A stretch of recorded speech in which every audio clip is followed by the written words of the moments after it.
ഈ മണൽ നീ നല്ലോണം അരിച്ചില്ലോ? അണ്ണാ നല്ല വൃത്തിയായിട്ട് അരിച്ചല്ലാണ് കൊണ്ട് വെച്ചേക്കണേ. എന്നിട്ടാണ് ഇതില് ഒരുപാട് കല്ലുകൾ കിടക്കുന്നത്. അണ്ണാ വീട്ടില് കൊച്ചിന്റെ ബർത്ത്ഡേ പാർട്ടി കഴിഞ്ഞ് കൊണ്ടായിരുന്ന വേസ്റ്റ് അല്ല ഞാൻ ഒരു ചാക്കിൽ കെട്ടി വെച്ചേക്കും.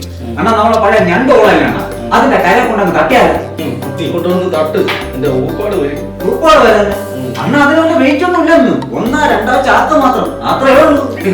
നീ കൊണ്ടു കളയണ വേസ്റ്റിന്റെ വെയിറ്റിന്റെ കഥയല്ല ഞാൻ പറഞ്ഞത്. ഇനി തൊട്ട് പൊതുസ്ഥലങ്ങളിൽ വേസ്റ്റ് കൊണ്ട് തള്ളുന്നവർക്കെതിരെ സർക്കാർ ശക്തമായ നടപടി സ്വീകരിക്കാൻ പോവുകയാണ്. ഇനി പിഴ മാത്രമല്ല അകത്തും കിടക്കേണ്ടി. അവിടെ വേറെ കുറെ വേസ്റ്റുകൾ കിടക്കണല്ല, അതിന്റെ കൂടെ ഇത് കൂടെ കൊണ്ടിട്ട ആരറിയാനാണ്? നിന്നേക്കെ പോലുള്ള വിവരം കെട്ടവന്മാർ ഇങ്ങനെ കൊണ്ട് തള്ളിയാണ് ആ ആമയഴഞ്ച തോട്ടിൽ ഒരു പാവപ്പെട്ടവൻ കഴിഞ്ഞ ആഴ്ച മരിച്ചു. ആമയഴഞ്ഞ തോട്ട കാര്യമൊന്നും പറയണ്ട. വലിയ വലിയ ഹോട്ടലിലും കടകളിലും വേസ്റ്റുകളാണ് അവിടെ കൊണ്ടുവരുന്നത്. പിന്നെ അതിന്റെ അതിന് ഒരു ആന വീണാ പോലും 10 സെക്കൻഡ് കൊണ്ട് കാര്യം കഴിയും. പിന്നെ അല്ല പിന്നെ ഈ ഒരു 40 പ്ലേറ്റ്, ഒരു 30 ഗ്ലാസ്, പിന്നെ കുറച്ച് ഐസ്ക്രീം കവറുകൾ, അത്രേ ഉള്ളൂ. ഈ വലിയ വലിയ കടകളിലെയും ഹോട്ടലുകളുടെ വേസ്റ്റുകൾ മാത്രമല്ല ഈ ആമയഴഞ്ച തോട്ടിൽ കൊണ്ട് തള്ളണം. എന്നെ നിന്നെയും പോലുള്ള സാധാരണക്കാരന്മാരുടെ വീടുകളിലുള്ള വേസ്റ്റുകളും ഈ തോട്ടിൽ കൊണ്ട് തള്ളണേ. അണ്ണാ ഈ വീട്ടിലിരിക്കുന്ന വേസ്റ്റുകളൊക്കെ ഞാൻ പിന്നെ എവിടെ കൊണ്ട് തള്ളണമെന്നാണ് ഈ പറയണത്? നിന്റെ വീട്ടിലുള്ള വേസ്റ്റുകൾ നിന്റെ വിളയിൽ തന്നെ തള്ളണം. 1.5 സെന്റ് സ്ഥലത്താണ് വീടിരിക്കണം, പിന്നെ എവിടെ നിന്നാ വിള? അപ്പൊ വേസ്റ്റ് തള്ളാൻ വിളയില്ലെങ്കിൽ ഒരു കാര്യം ചെയ്യണം. ഈ വേസ്റ്റ് എല്ലാ ദിവസവും എടുത്ത് മുമ്പിൽ വെച്ചിട്ട് ഒരു വിളക്ക് കത്തിച്ചങ്ങ് പൂജിക്കും.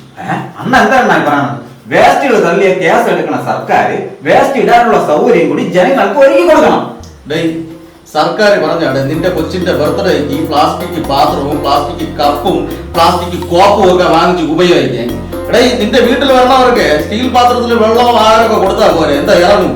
എന്നാ പിന്നെ ഈ പ്ലാസ്റ്റിക് പാത്രവും കപ്പും കോപ്പും ഒക്കെ ഈ കടയിൽ വിൽക്കാൻ വെച്ചിരിക്കണതിന് അതങ്ങ് നിരോധിച്ചൂടെ? എത്ര തവണ നിരോധിക്കണം? എത്ര നിരോധിച്ചാലും ചില കടക്കാരന്മാര് 10-15 വിൽക്കും. ഇതൊക്കെ പിടിക്കേണ്ട ഉദ്യോഗസ്ഥന്മാര് കൈക്കൂലിയും വാങ്ങിച്ച് അങ്ങ് കണ്ണടയ്ക്കും. ഇവരൊക്കെയാണ് ഈ നാടിന്റെ ശാപം. അണ്ണാ ഈ ചക്കവറ്റലും മിച്ചറും അച്ചപ്പം മുതൽ കൊതുകുതിരി വരെ പ്ലാസ്റ്റിക് കവറല്ലാണ് പറഞ്ഞത്. അപ്പം ആദ്യം അതല്ലേ നിരോധിക്കേണ്ടത്? എല്ലാം പയ്യെ പയ്യെ നിരോധിക്കൂടെ, പക്ഷേ ജനങ്ങളുടെ കൂടെ സഹകരണം വേണം. അണ്ണാ നമ്മൾ ആമഴിഞ്ഞ തോട്ടിലെ മാലിന്യങ്ങൾ സമയാസമയം മാറ്റിയിരുന്നെങ്കിൽ ജോയി എന്ന തൊഴിലാളി അവിടെ കിടന്ന് മരിക്കുമായിരുന്ന. ഈ മാലിന്യം മൊത്തം നമ്മൾ ജനങ്ങളല്ല മാറ്റേണ്ടത്. ആ പറഞ്ഞത് ശരിയാണ്. ഇത്രയും മാലിന്യം ആ ആമയഴിഞ്ഞ തോട്ടിൽ കുന്നുകൂടിയിട്ടും അത് സമയത്ത് മാറ്റാതെ സർക്കാരിന്റെ പിടിപ്പുകളിൽ അണ്ണം പറയണത് ജനങ്ങളെ കൊണ്ട് വേസ്റ്റ് ഇട്ടിട്ടാണ് മാലിന്യം കുന്നുകൂടണം.